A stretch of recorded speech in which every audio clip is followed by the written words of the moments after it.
अस्सलामुअलैकुम मेरे अज़ीज़ तुलबा और तालबात। उम्मीद करता हूँ कि आप सब बखैर व आफ़ियत हैं। मैं हूँ मोहम्मद आतिफ़ याकूब और आप मुझसे पढ़ रहे हैं जमात दहम की फ़िज़िक्स।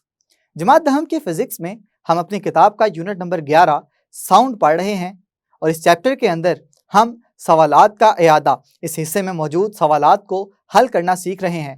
अपनी पिछली क्लास में हमने दो सवालात यानी कि 11.13 और 11.14 को हल करना सीखा था। आज की क्लास में मज़ीद 5 सवाल यानी कि 11.15 से 11.19 तक हल करना सीखेंगे और इसी के साथ इस दूसरे स्टॉप को भी हम अबूर करने के करीब होते चले जाएंगे। तो चलें इन सवालात को सीखने के लिए, समझने के लिए चलते हैं अपने लाइट बोर्ड की जानिब। बात सुनाई देती है इस आवाज़, इस अमल को हम गूंज कहते हैं और इंग्लिश में से इको के नाम से जाना जाता है। अब कह रहा है, पूछ रहा है हमसे ये कि अगर इको का तरीका इस्तेमाल किया जाए तो इको के तरीके को इस्तेमाल करते हुए आप साउंड की स्पीड किस तरह से मालूम करेंगे। उसके लिए एक बहुत ही आसान तरीका ये है कि आप एक जगह पे खड़े हो जाएं। फर्ज करें यहाँ पे आप खड़े हैं और अपने से कोई 50 मीटर दूर, फर्ज करें कि 50 मीटर दूर आपके एक दीवार पड़ी हुई है और अगर ये दीवार आपके 50 मीटर दूर पड़ी हुई है और आप चाहते हैं कि इस दीवार से गूंज आपको सुनाई दे, तो उसके लिए आपको बिल्कुल आसान सा तजर्बा करना पड़ेगा। तजर्बा क्या होगा? तजर्बा ये होगा कि चूंकि आप इस दीवार से तकरीबन 50 मीटर के फासले पे खड़े हैं तो डिस्टेंस आ गया, फासला आ गया हमारे पास 50 मीटर का।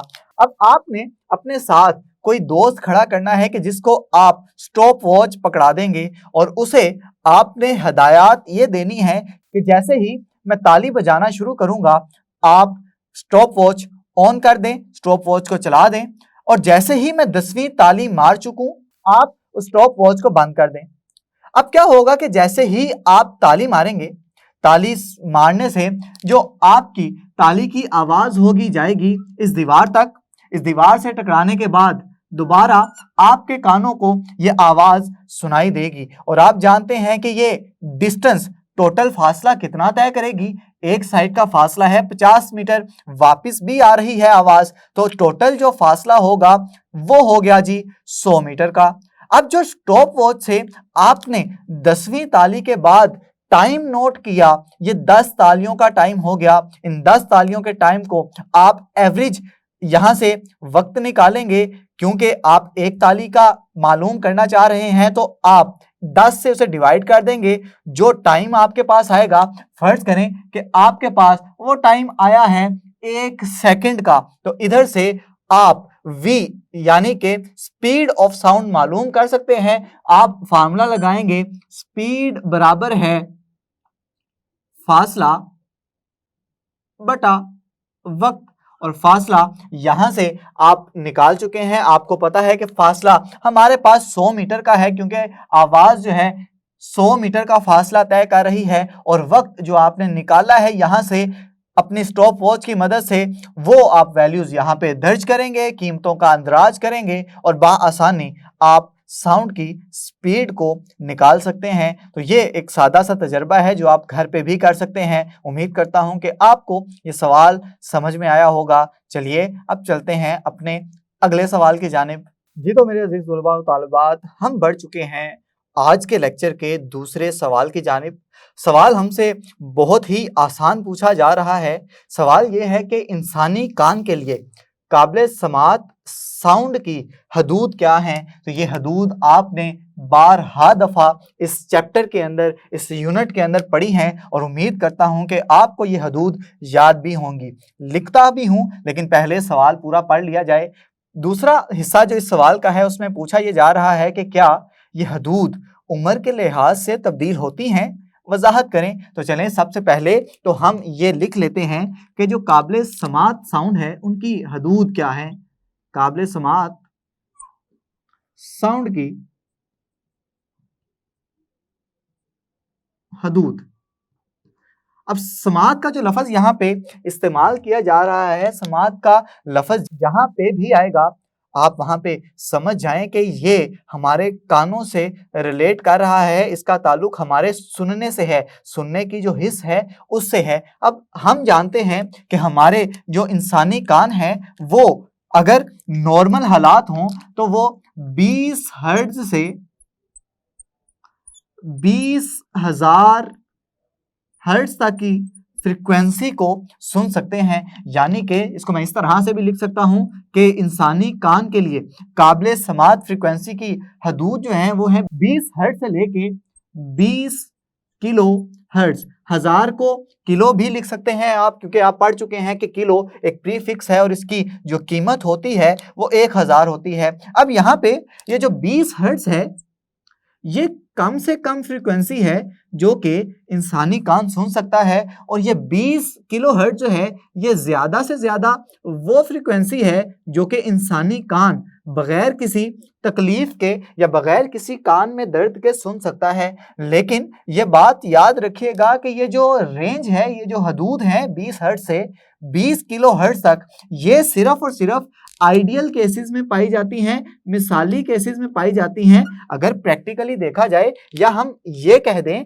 कि जो बिल्कुल छोटे बच्चे होते हैं सिर्फ उनके कान की हसासियत इतनी तेज होती है कि वो 20 हर्ट्ज से लेके 20 किलो हर्ट्ज तक की आवाज़ों को सुन सकते हैं। लेकिन जैसे जैसे ये उम्र बढ़ती चली जाती है हमारे कान की जो हिस्स है सुनने की वो भी कम होती चली जाती है। यानी कि हम ये कह सकते हैं कि बढ़ती उम्र के साथ साथ ये काबिल समात फ्रीक्वेंसी की हदूद कम होती चली जाती है। अगर मैं आपको हेडिंग बना के आपके सामने लिखूं तो आपके लिए सवाल का हल करना ज्यादा आसान हो जाएगा। यहाँ पे हेडिंग दे दें कि उम्र के बढ़ने से क्या होगा।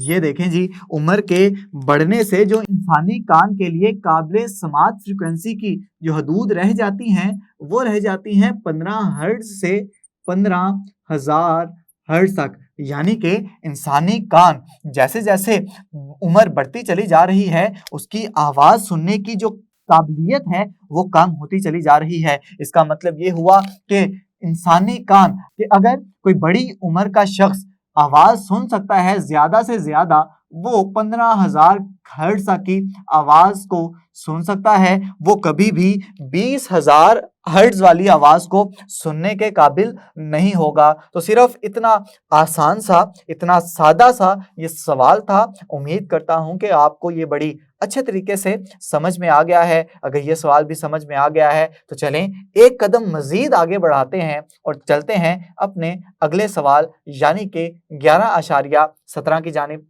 जी, तो हम आ चुके हैं अपने सवालात का इयादा इस हिस्से के 17वें सवाल की जानिब, और इसमें हमसे पूछा जा रहा है कि वजाहत करें कि शोर सेहत के लिए मुज़िर है। मुज़िर का मतलब है सेहत के लिए नुकसानदेह है, यानी कि शोर के सेहत के ऊपर क्या मनफी असरात हो सकते हैं वो आपने बताने हैं। तो इससे पहले कि हम शोर के मनफी असरात बताएं, हम लाजिम है कि हम शोर की तारीफ पहले कर लें कि शोर आखिर है क्या। तो हमने शोर की तारीफ कुछ इस तरह से की थी कि ऐसी साउंड्स जो इंसानी कान के लिए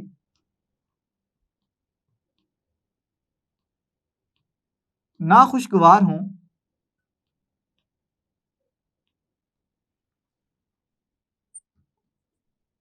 शोर कहलाती हैं। तो शोर की तारीफ तो हमने कर ली। अब देखते हैं कि शोर के इंसानी सेहत पर मनफी असरात क्या क्या हैं। तो आपने इसको पढ़ा हुआ है कि जब ऐसी जगहें कि जिनके ऊपर ऐसी जगहें कि जहां पे शोर बहुत ज्यादा है, वहां पे बेहंगम आवाजें बहुत ज्यादा आती है, वहां पे रहने वाले लोग चिड़चिड़े भी हो जाते हैं, अक्सर उनकी नींद पूरी नहीं होती, बाज़ औक़ात वो डिप्रेशन में भी चले जाते हैं। तो ये सारी की सारी जो चीज़ें हैं, ये सारे के सारे जो मनफी असरात इंसानी सेहत पे आ रहे हैं, ये सारे के सारे शोर ही की वजह से हैं। तो चलें पॉइंट्स बना के पॉइंट्स की सूरत में ये मनफी असरात हम यहाँ पे लिख लेते हैं कि शोर की वजह से इंसान कुव्वत समात खो सकता है। चलें लिख दें कि शोर की वजह से इंसानी सेहत पे जो पहला असर होगा कि कुव्वत समात खो जाना, कि अगर आप बहुत ही ज़्यादा शोर में रहेंगे तो उससे आपकी सुनने की काबिलियत ये ख़त्म हो सकती है, या इस तरह भी कहा जा सकता है कि सुनने की काबिलियत से आप महरूम हो सकते हैं। दूसरा इसका पॉइंट ये है कि नींद ना आना,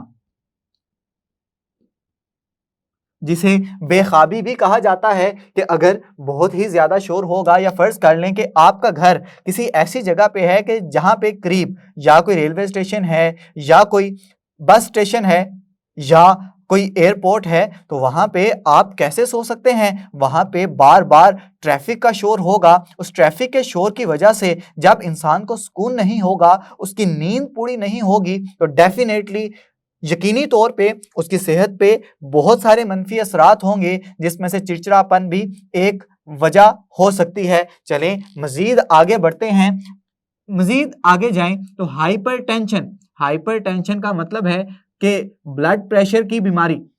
और आप देखते हैं कि आजकल इंसानों में बहुत ही ज़्यादा ये ब्लड प्रेशर की बीमारी या हाइपरटेंशन की बीमारी देखने को मिल रही है, और इसकी वजह सिर्फ और सिर्फ यही है कि हमारे मुआशरे में, हमारे इर्द गिर्द के माहौल में जो आवाज़ें हैं वो बहुत ज़्यादा बढ़ती चली जा रही हैं। शोर की आलूदगी बहुत ज़्यादा बढ़ती चली जा रही है, और इसकी वजह यही है कि ट्रैफिक बहुत ज़्यादा बढ़ती चली जा रही है। और अगर ट्रैफिक में आप ज़्यादा दौराने के लिए रहेंगे तो यकीनी तौर पे आपकी सेहत पे मनफी असरात आएंगे। अगर आपने ये 3 पॉइंट्स लिख लिए हैं तो चलें मजीद कुछ पॉइंट्स लिख लेते हैं, ताकि अगर आपको 5-6 पॉइंट्स याद हों तो आप कम से कम पेपर में 3 लिखने के तो काबिल हों। तो अगला पॉइंट जो आप लिखेंगे वो होगा गुस्सा, कि आप को गुस्सा जल्दी आना शुरू हो जाएगा, और ना सिर्फ गुस्सा जल्दी आएगा बल्कि आप हाई ब्लड प्रेशर के मरीज भी बन सकते हैं। तो उम्मीद करता हूं कि ये सारे पॉइंट्स आपको बड़ी अच्छे तरीके से समझ में आ गए हैं। जैसे ही आपको अगर ये सवाल आ जाता है तो आपने डायरेक्ट इसके मनफी असरात लिखना नहीं शुरू कर देने, बल्कि पहले बताएं कि शोर आखिर है क्या, और उसके बाद बताएं कि इस शोर की वजह से ऐसे साउंड जो कि नाखुशगवार लगते हैं इंसान को, उसकी वजह से इंसानी सेहत पे क्या क्या मनफी असरात हो सकते हैं। तो उम्मीद करता हूं कि ये सारी बातें आपको अच्छे से समझ में आ गई हैं। चलें मजीद अगले सवाल की जाने बढ़ते हैं। जी तो मेरे अजीज तलबा और तालिबात, हम पहुंच चुके हैं 11.18 सवाल की जानिब। सवाल में हमसे पूछा यह जा रहा है कि सोती नेगेबानी की अहमियत बयान करें। अगर आप सोती नेगेबानी जानना चाहते हैं कि सोती नेगेबानी क्या है, तो आप प्रीवियस लेक्चर्स देख सकते हैं कि जिसमें मैंने सोती नेगेबानी को बड़े ही अच्छे अंदाज में बयान किया है और बड़ी डिटेल के साथ मैंने समझाने की कोशिश की है। अब यहाँ पे सोती नेगेबानी यूज इसलिए की जाती है, इसका इस्तेमाल इसलिए किया जाता है कि जो शोर का लेवल है उसको कम करना जब आप चाहते हैं तो आप सोती नेगेबानी, जिसे अकूस्टिक प्रोटेक्शन भी कहते हैं, उसका इस्तेमाल किया जाता है। लेकिन ये शोर के लेवल को कम करने की वजह क्या बनी?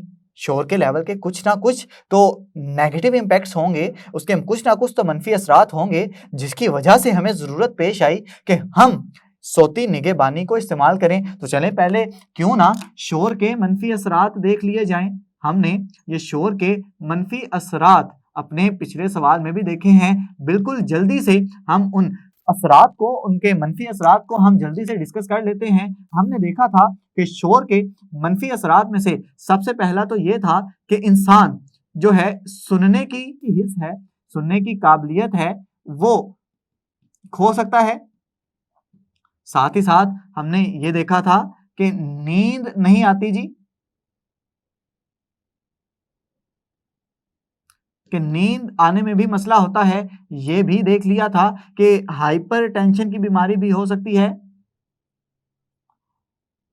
ये भी देख लिया था कि गुस्सा भी जल्दी आ सकता है जी, और ये भी देखा था कि हाई ब्लड प्रेशर के मरीज भी बन सकते हैं आप। और ये सारी की सारी बीमारियां जो हैं, ये सारे के सारे मनफी असरात सिर्फ एक नासूर की वजह से हैं, और वो नासूर है शोर की आलूदगी। अब ये शोर की आलूदगी किस तरह से काम कर सकते हैं। अच्छा, यहाँ पे एक बात याद रखिएगा कि इस शोर की आलूदगी का जो सबसे मेजर इंपैक्ट हो सकता है, सबसे बड़ा असर इसका हो सकता है हादसात। ये हादसात किस तरह से हो सकते हैं भाई शोर की आलूदगी की वजह से? इसको समझे कुछ इस तरह से कि फर्ज करें आप गाड़ी चला रहे हैं और गाड़ी चलाते हुए आसपास इतना ज्यादा शोर है कि आपको पीछे से आने वाले ट्रक के हॉर्न की आवाज सुनाई नहीं दे रही। हो सकता है वो आपसे रास्ता मांग रहा हो सकता है उसके ब्रेक फेल हो गए हों और वो बार बार आपको मुतनब्बे कर रहा हो कि जी आप थोड़ा सा रास्ता दे दें, मैं यहां से गुजरना चाहता हूं। लेकिन आसपास के शोर की वजह से आप उसके हॉर्न की आवाज नहीं सुन पा रहे, जिसकी वजह से आप किसी हादसे का शिकार हो सकते हैं। तो ये जो है मेजर इंपैक्ट्स जो हैं, ये मनफी असरात जो हैं शोर के, इनको कम करने के लिए एक चीज इस्तेमाल की जाती है, एक तरीका इस्तेमाल किया जाता है, उसे हम कहते हैं सोती नेगेबानी। तो चलें अब हम इस काबिल हो गए हैं कि इस सोती नेगेबानी की तारीफ कर सकें, तो हम कहेंगे कि सोती नेगेबानी एक ऐसे तरीकों को कहते हैं कि जिसमें साउंड या नाखुशगवार साउंड को किसी नरम या पोरस सरफेस, जिसे मसामदार सतह भी कहते हैं, उसमें जज़ब कर लेते हैं। तो चलें तारीफ लिख लेते हैं कि नाखुशगवार साउंड को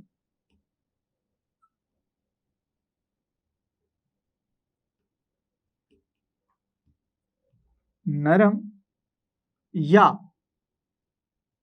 मसामदार सतह पर जज़ब करवाने के अमल या तरीके को सोती निगहबानी कहते हैं।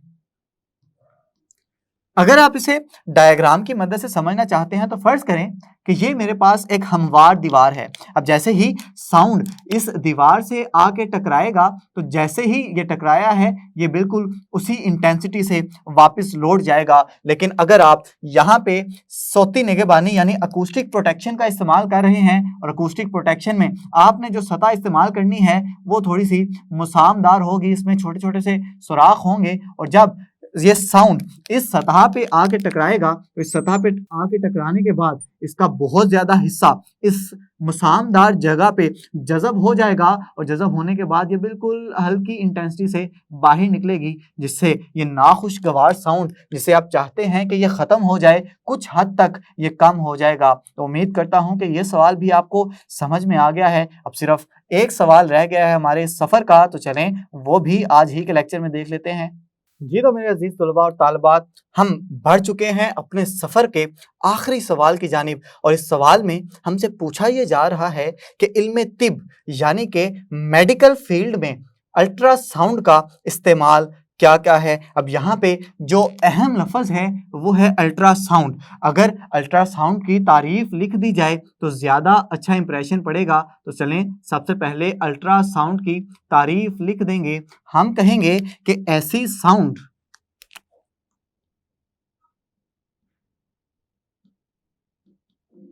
जिनकी फ्रीक्वेंसी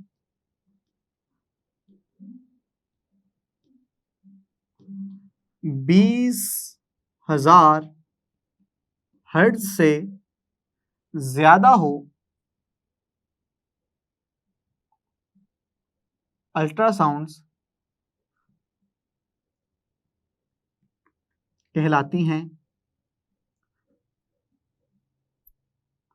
अब अगर इसकी फ्रीक्वेंसी ज़्यादा है तो लेक्चर के दौरान अगर आपको याद हो तो मैंने एक ताल्लुक लिखा था एनर्जी और फ्रीक्वेंसी का, और मैंने बताया था कि अगर किसी चीज़ की फ्रीक्वेंसी ज़्यादा होगी तो डेफिनेटली यकीनी तौर पे उसकी एनर्जी भी ज़्यादा होगी। तो हम ये कह सकते हैं कि अल्ट्रासाउंड ऐसी वेव्स हैं कि जिनकी एनर्जी बहुत ज़्यादा होती है। अब अगर इनकी एनर्जी ज़्यादा है, इस ज़्यादा एनर्जी से हम ऐसे कौन कौन से काम इससे ले सकते हैं, इसके इस्तेमाल को किस तरह से डिफरेंट फील्ड्स में यूज कर सकते हैं, मुख्तलिफ शोबों में यूज कर सकते हैं। लेकिन यहां पे सिर्फ एक शोबे का पूछा गया है कि इल्मे तिब में इसके क्या इस्तेमालात हैं। तो आप हेडिंग दे लें कि इल्मे तिब में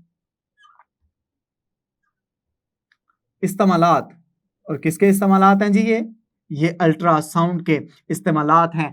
तो चलें हम ये सारे के सारे इस्तेमालात को बारी बारी देखते हैं।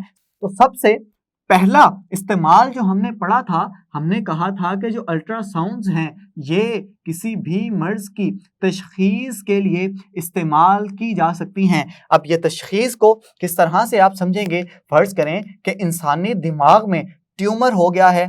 अब आप ये अल्ट्रासाउंड से किस तरह से पता चलाएंगे कि इंसानी दिमाग में कोई रसौली है या कोई ट्यूमर हो गया है। आप उस जगह पर अल्ट्रासाउंड्स फाल करवाएंगे, अल्ट्रासाउंड्स गिराएंगे वहां पे। अब जैसे ही अल्ट्रासाउंड्स वहां पे जाएंगी, वहां पे टकराने के बाद किसी खास तरतीब से वापस आएंगी। अब ये जैसे ही वापस आएंगी, इसका पैटर्न किसी खास स्क्रीन पे देखा जा सकता है। अब जो डॉक्टर्स होते हैं उनको पता होता है कि इंसानी दिमाग से जब ये अल्ट्रासाउंड रिफ्लेक्ट होती हैं तो ये किस खास तरतीब से आती हैं, और अगर ये तरतीब किसी जगह पे तब्दील हो जाएगी तो वहां पे हम ये कह सकते हैं कि यहाँ पे कोई ना कोई गड़बड़ है। तो फिर इस गड़बड़ को देखने के लिए हम इस अल्ट्रासाउंड का इस्तेमाल कर सकते हैं।